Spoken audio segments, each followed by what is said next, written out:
तो हम फिर से लेकर आ चुके हैं आप लोगों के लिए शाम की सभी ताज़ा और बड़ी खबरें। एक एक कर आपको सारी खबरों की जानकारी देंगे। आज देश दुनिया में क्या कुछ हो रहा है। दरअसल दोस्तों, सबसे पहली जो बिग ब्रेकिंग निकल आ रही है, अखिलेश यादव का मोदी और योगी पर बड़ा हमला। बोले बिलाल इस बार उत्तर प्रदेश में सूपड़ा साफ कर देंगे बीजेपी का। इसके बारे में आपको बताएंगे। वहीं पर दोस्तों अगली बिग ब्रेकिंग में हम आपको बताएंगे, किसान नेता राकेश टिकैत बोले इस बार हिंदू और मुस्लिम कार्ड नहीं चला। रिजल्ट हम बता देते हैं जी, 58 में से 50 आरएलडी और सपा को मिलेंगी। इसके बारे में भी आपको बताएंगे। वहीं पर दोस्तों मुख्तार अंसारी जेल से ही लड़ेंगे चुनाव, ओम प्रकाश राजभर ने दिया है टिकट। इसके बारे में भी आपको बताएंगे।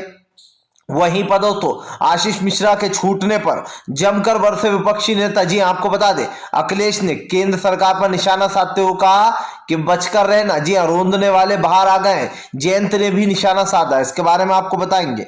वहीं पर अगली बड़ी खबर में हम आपको बताएंगे, प्रधानमंत्री नरेंद्र मोदी के ऊपर रविश कुमार का बड़ा हमला। बोले फिलहाल चुनाव के 7 तारीख बाद ही पेट्रोल डीजल के दाम एक बार फिर से बढ़ेंगे। इसके बारे में भी आपको विस्तार से बताएंगे। वहीं पर अगली बिग ब्रेकिंग में हम आपको बताएंगे दोस्तों, जी दरअसल आपको बता दें, आशीष मिश्रा के छूटने के बाद जमकर भड़ास निकाली जो यहाँ पर जयंत चौधरी ने। बोले फिलहाल ये है बीजेपी का नया भारत, न्यू इंडिया। कांग्रेस ने भी किया ट्वीट। इसके बारे में भी आपको बताएंगे। वहीं पर अगली बड़ी खबर में हम आपको बताएंगे, सूर्य प्रताप ने साधा मोदी सरकार के ऊपर अपना निशाना। बोले फिलहाल जिस तरीके से बीजेपी चल रही है उत्तर प्रदेश में, क्या पूरे देश में हो जाएगा सूपड़ा साफ। इसके बारे में आपको विस्तार से बताएंगे। वहीं पर अगली बड़ी खबर में हम आपको बताएंगे दोस्तों, जी दरअसल आपको बता दें, केरल के मुख्यमंत्री से पंगा लेना योगी आदित्यनाथ को पड़ा भारी। केरल के मुख्यमंत्री ने उखाड़ दी बखिया। बोले हमारा केरल तुम्हारे उत्तर प्रदेश की तरह हो भी नहीं सकता। इसके बारे में भी आपको बताएंगे। वहीं पर अगली बड़ी खबर में हम आपको बताएंगे, राहुल गांधी का केंद्र सरकार के ऊपर बड़ा हमला। बोले शिक्षा, विकास, पढ़ाई और सिंचाई पर कोई बात नहीं होती, लेकिन धर्म और जात पर जरूर बात होती है बीजेपी में। इसके बारे में भी आपको बताएंगे। तो सारी खबरें दोस्तों फटाफट अंदाज में एक एक कर देंगे। फिलहाल खैर चलिए बढ़ते हैं सबसे पहले और सबसे बड़े खबर की ओर। दरअसल दोस्तों आपको बता दें, अखिलेश यादव ने साधा केंद्र सरकार पर अपना निशाना। बोला मोदी और योगी पर बड़ा हमला। दरअसल अखिलेश यादव ने केंद्र सरकार पर हमला बोलते हुए कहा कि जो लोग किसानों को रोंद रहे हैं वो आराम से बाहर घूम रहे हैं, और जो लोग बेकसूर है वो जेल में पड़े हुए हैं। अखिलेश ने कहा कि अब ये नहीं चलने वाला। अब की बार उत्तर प्रदेश में भाजपा का सूपड़ा साफ हो गया है। अखिलेश यादव ने कहा कि पहले ही चरण में किसानों ने और आम जनता ने ताकत दिखा दी अपनी, और यही ताकत चाहिए थी हमें। अखिलेश ने कहा कि इस बार बीजेपी सत्ता से बहुत दूर रहने वाली है, उसको सत्ता का मजा नहीं मिलेगा। अखिलेश यादव ने कहा कि इस बार सपा की सरकार आएगी, वो भी पूर्ण बहुमत के साथ। मुद्दे लोगों के पास कई हैं, जवाब एक ही है दोस्तों कि बीजेपी ने पूरे उत्तर प्रदेश में विकास के लिए कुछ नहीं किया। चाहे बुजुर्गों से पूछिए आप दोस्तों, चाहे बच्चों से जाकर पूछिए, किसी को पढ़ाई का मुद्दा है, गरीबों को महंगाई का मुद्दा है, कोई भी बीजेपी को वोट देना नहीं चाहता। और दोस्तों ये कल सामने दिखाई दिया है। बड़े बड़े जो यहाँ पर जब वोट डाले जा रहे थे तो जनता से पूछा गया, उनकी राय मांगी गई, तो हर कोई बीजेपी के खिलाफ बोला। इसका साफ साफ मतलब दिखाई दे रहा है दोस्तों, जो जमीनी सच्चाई दिखाई दे रही, जो ताकत बताई दे रही, वो यही कहती है दोस्तों कि इस बार उत्तर प्रदेश में अखिलेश यादव की सरकार आ रही है, वो भी पूर्ण बहुमत के साथ आ रही है। दोस्तों उत्तर प्रदेश में लोगों ने, आप समझिए, हवन कर रहे हैं लोग, दुआएं मांग रहे हैं कि योगी की सरकार किसी तरीके से चली जाए। इसके 2 रीजन है दोस्तों। एक तो ये कि योगी आदित्यनाथ के अंदर एक तरीके से कह सकते हैं कि एक बहुत ही खतरनाक इंसान रह रहा है, जिसका मानसिकता दोस्तों देश को बर्बाद करने की है। हिंदू मुसलमान, जात पात, धर्म के नाम पर लोगों को बांटना, यह राजनीति नहीं होती है। राजनीति वो होती है दोस्तों कि अगर आप देश के लिए, जिस राज्य में हो उसके लिए विकास का काम करो, ये ना कि आप हिंदू और मुस्लिम भाइयों को आपस में ही भिड़वा दो। चलिए बढ़ते हैं और अगली बड़ी खबर की ओर। बता दोस्तों, आशीष मिश्रा के बाहर आने के बाद भड़के सभी विपक्षी नेता। एक एक कर साधा प्रधानमंत्री नरेंद्र मोदी के ऊपर निशाना। सबसे पहला ट्वीट देखिए दोस्तों, आपको बता दें, सूर्य प्रताप कहते हैं कि कमाल, वाह रे भगवान। अमिताभ भट्टाचार्य अभी तक जेल के अंदर है और आशीष मिश्रा 4 महीने में बाहर आ गया। क्या तेरी माया है। अब आप समझिए दोस्तों, पूर्व आईपीएस सूर्य प्रताप, उन्होंने आशीष मिश्रा के छूटने पर एक तरीके से भाजपा को तंज कसा है कि अमिताभ भट्टाचार्य अभी तक अंदर है, लेकिन दोस्तों यहां पर आशीष मिश्रा छूट जाता है। वहीं पर दोस्तों दूसरा ट्वीट आता है महुआ मोहित्रा। महुआ मोहित्रा लिखती है, ये है बीजेपी का, जी हाँ, भारत बीजेपी जहां पर सांप्रदायिकता और हिंसा फैलाने वालों को बढ़ावा देती है। महुआ मोहित्रा ने कहा कि मुझे पक्का यकीन है कि उत्तर प्रदेश की जनता वोट करते समय यह ध्यान रखेगी कि इस इंसान ने किसानों को कुचल दिया था, 6 किसान को अपनी गाड़ी से, और महज 4 महीने में दोस्तों ये जेल से बाहर आ जाता है। इसका एक ट्वीट ये किया। अब दूसरा, अब देखिए दोस्तों अगला ट्वीट जो अखिलेश यादव ने किया। अखिलेश ने कहा कि फिलहाल ये है उत्तर प्रदेश में जो यहाँ पर ये है भारतीय जनता पार्टी का नया भारत। अखिलेश यादव ने भी ट्वीट्स में कई बात लिख दी कि भाई देखिए रोंदने वाले बाहर आ रहे हैं, इनसे जरा बचकर रहना। वहीं पर अगला ट्वीट जो किया था दोस्तों वो जयंत चौधरी ने ताना कसते हुए जो यहाँ पर बीजेपी पर वार किया। जयंत चौधरी का ट्वीट भी आप देख सकते हैं, रोंदने वालों को बाहर निकाल दिया गया है। भारतीय जनता पार्टी पर जमकर बरसे हैं जयंत चौधरी। और उसके बाद जो आपको बता दें दोस्तों आखिरी ट्वीट था वो कांग्रेस ने किया। कांग्रेस ने कहा कि ये है मोदी सरकार का न्यू भारत, जहां पर किसान, गरीब और मजदूर को रौंद दिया जाएगा बीजेपी द्वारा। अब आप समझिए दोस्तों, कांग्रेस एक बड़ी बात बोल गई इस आखिरी ट्वीट जो मैंने आपको बताया। क्यों बोल गई दोस्तों? क्योंकि ये ट्वीट दर्शाता है कि भारतीय जनता पार्टी की मानसिकता क्या है, वो किस मानसिकता के साथ आगे चल रही है। इसका सीधा सीधा अगर आप देखा जाए दोस्तों, अगर जो यहाँ पर सोचा जाए तो बीजेपी बेसिकली ये कहने की कोशिश कर रही है कि वो आम गरीब जनता के साथ नहीं है, वो अडानी, अंबानी और बड़े बड़े पूंजीपति जैसे आशीष मिश्रा, जिनके बेटे भाई को, ठीक है किसानों को ही तो कुचला, क्या हुआ? किसान 6 ही किसान तो थे, 100 किसान थोड़ी ना थे जो आप लोग नरेंद्र मोदी को जिम्मेदार ठहरा रहा हो। नरेंद्र मोदी तो खुद कह चुके हैं भाई कि मैं थोड़ी ना जिम्मेदार हूं किसानों की जान का। वाह मोदी जी वाह, मतलब आप एक काला कानून लेकर आओ जिसके चलते कई किसानों की जान चली जाए, 700 किसानों की, और उसके बाद भी आप बेशर्मी से ये कहो कि मेरी वजह से थोड़ी गई है जान। चलिए खैर बढ़ते हैं और अगली बड़ी खबर की ओर। बता दोस्तों अगली जो बड़ी खबर निकल कर आ रही, किसान नेता राकेश टिकैत ने कर दिया ऐलान, बोले हमसे पूछ लो रिजल्ट। जी हाँ, दरअसल दोस्तों राकेश टिकैत की बातें गोलमोल नहीं बल्कि बिल्कुल सीधी और स्ट्रेट फॉरवर्ड होती है।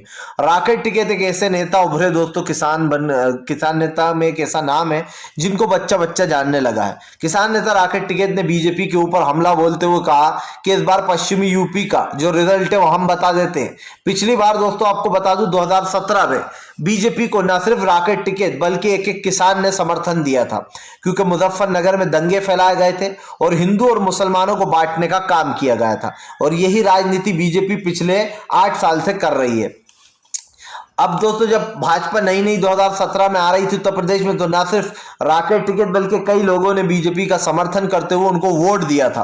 और दोस्तों आपको बता दें 58 में से 52 सीटें जो है 2017 में बीजेपी ने जीती थी। लेकिन इस वक्त का माहौल क्या कहता है दोस्तों पश्चिमी यूपी का? इस वक्त का माहौल कहता है कि राकेश टिकैत ने ऐलान कर दिया कि 58 में से इस बार पूरी की पूरी 50 सीटें जो है वो आरएलडी और सपा के खाते में जा रही हैं। यह राकेश टिकैत का दोस्तों गठजोड़ है। राकेश टिकैत ने कल ऐलान किया कि दरअसल अब की बार बीजेपी हिंदू और मुसलमान नहीं कर पाई, वो लोगों को बांटने में जो है असमर्थ रही। और यही कारण दोस्तों जो अब की बार ऐलान कर दिया राकेश टिकैत ने कि फिलहाल इस बार 58 में से पश्चिमी यूपी में खास कर जहां पर जाटों का जमावड़ा दोस्तों, जाट और मुसलमानों का, वहां पर 50 सीटें जो है वो आरएलडी और सपा में जाती हुई दिखाई दे रही हैं। और यही दोस्तों बीजेपी के लिए सबसे बड़ी मुसीबत बन गया।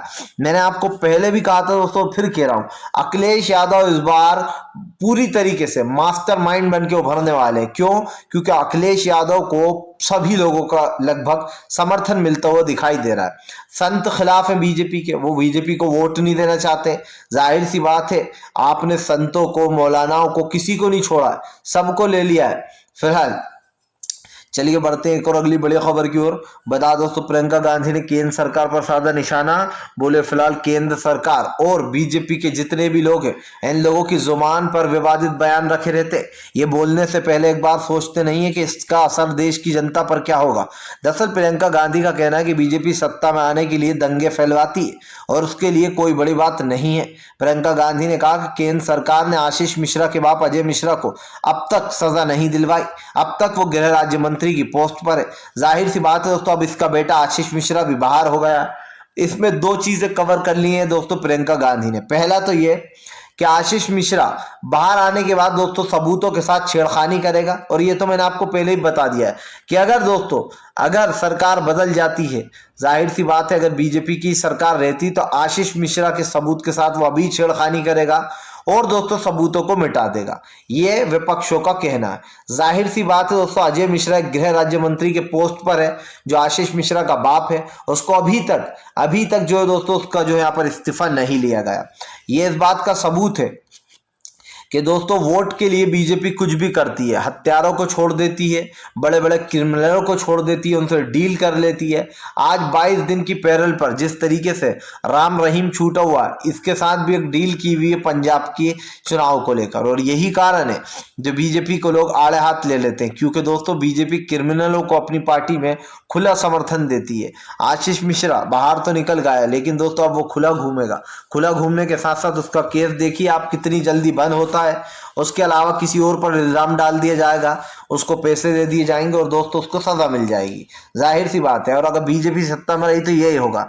हालांकि बीजेपी अगर सत्ता से चली गई तो आशीष मिश्रा बहुत जल्दी दोस्तों सलाखों के पीछे होगा। फिलहाल चलिए बढ़ते हैं एक और अगली बड़ी खबर की ओर। बता दोस्तों अगली जो बड़ी खबर निकल कर आ रही, रवीश कुमार ने बोला बीजेपी के ऊपर बड़ा हमला, बोले फिलहाल 7 मार्च के बाद फिर से एक बार बढ़ेंगे पेट्रोल डीजल के दाम। जी हाँ, दरअसल दोस्तों मैंने आपसे पहले भी कहा था, जब रवीश कुमार सर ने ये वीडियो नहीं बनाया था उससे पहले ही मैंने आपको ये चीज बता दी थी कि आप लिख के ले लीजिए, फिर से एक बार दाम बढ़ाएगी सरकार। वो सिर्फ इसीलिए चुपचाप है दोस्तों क्योंकि 5 राज्यों में चुनाव है। जैसे ही 5 राज्यों के चुनाव खत्म हुए कि सरकार ने फिर से एक बार पेट्रोल डीजल के दाम बढ़ाना शुरू कर देगी।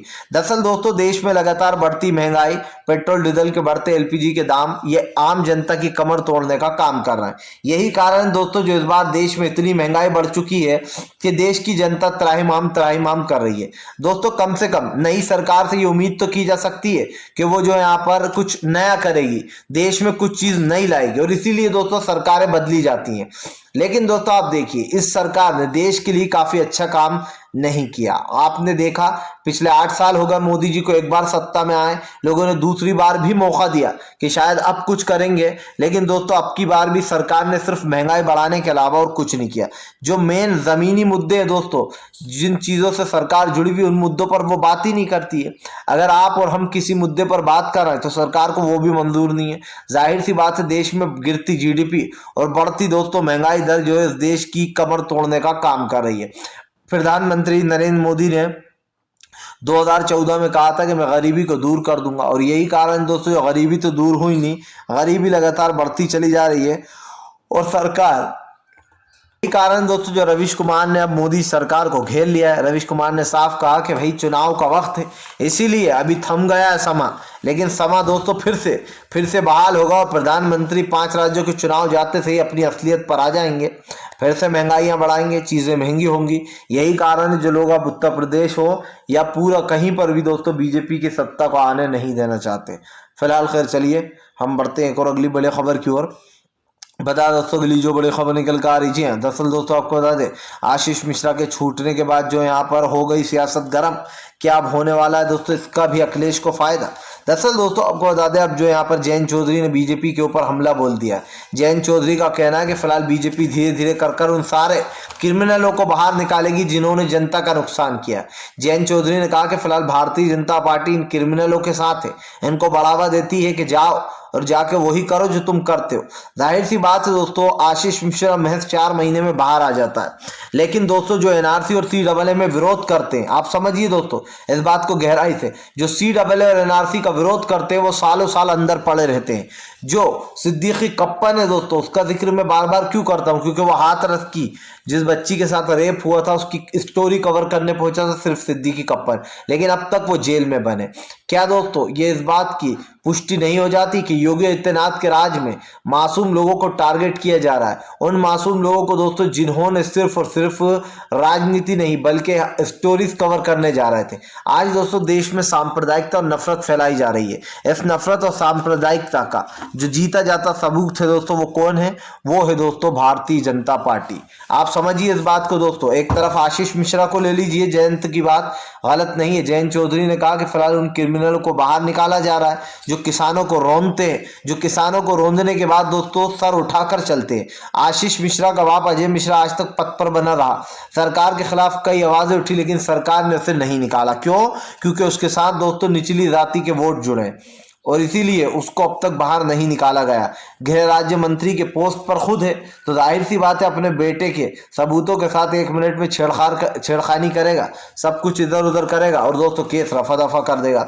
जयंत चौधरी ने कहा कि आज हमें सोचने की जरूरत है कि हम किधर जा रहे हैं, हमें देश का विकास के बारे में सोचना है और यही कारण है जो अब जो है यहाँ पर जयंत चौधरी ने ऐलान कर दिया है कि फिलहाल वो इस सरकार के खिलाफ पूरी तरीके से लड़ते रहेंगे फिलहाल। खैर चलिए हम बढ़ते हैं दोस्तों एक और अगली बिग ब्रेकिंग की तरफ। बता दोस्तों अगली जो बड़ी खबर निकल कर आ रही है, दरअसल दोस्तों आपको पता है केरल के मुख्यमंत्री से पंगा लेना पड़ गया योगी आदित्यनाथ को भारी। केरल के दोस्तों मुख्यमंत्री ने योगी आदित्यनाथ को जो यहाँ पर दिखा दिया है ना। दरअसल दोस्तों आपको बता दें पिनरई विजय, ये कौन है दोस्तों? ये केरल के मुख्यमंत्री है पिनरई विजय। उन्होंने अब योगी आदित्यनाथ के ऊपर बड़ा हमला बोल दिया। कल योगी आदित्यनाथ ने दोस्तों एक बयान दिया था, जरा सा मैं बयान को आपको बता दूं तो ताकि आपको पता चल जाए। कल योगी आदित्यनाथ ने एक बयान दिया, भाषण में एक बयान देते हुए एक वीडियो जारी किया। उन्होंने कहा कि सोच समझ कर वोट करिएगा उत्तर प्रदेश में, वरना 5 साल की मेहनत हमारी बेकार चली जाएगी। अगर आपने गलत पार्टी को वोट डाल दिया तो जो है उत्तर प्रदेश भी केरल, बंगाल और कश्मीर की तरह बन जाएगा। अब आप समझिए दोस्तों केरल और बंगाल में दोस्तों क्या हालात है ये मैं आपको बताता हूं। पिनरई विजय जो है दोस्तों वहां के मुख्यमंत्री केरल के, उन्होंने योगी आदित्यनाथ के खिलाफ एक ट्वीट किया। उस ट्वीट में वो लिखते हैं हमारा केरल जो है वो कभी उत्तर प्रदेश हो भी नहीं सकता।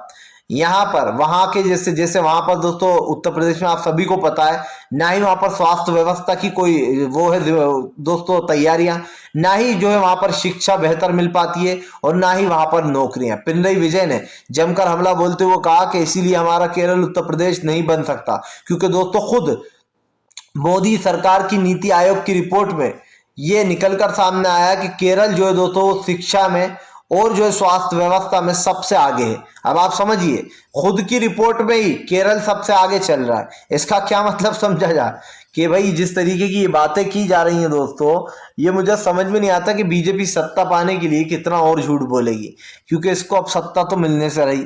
कन्हैया कुमार ने दोस्तों किस तरीके से हिमाचल में इनके खिलाफ जाकर नारे फूके थे, उसके बाद इनकी उपचुनाव में जमकर हार हुई थी।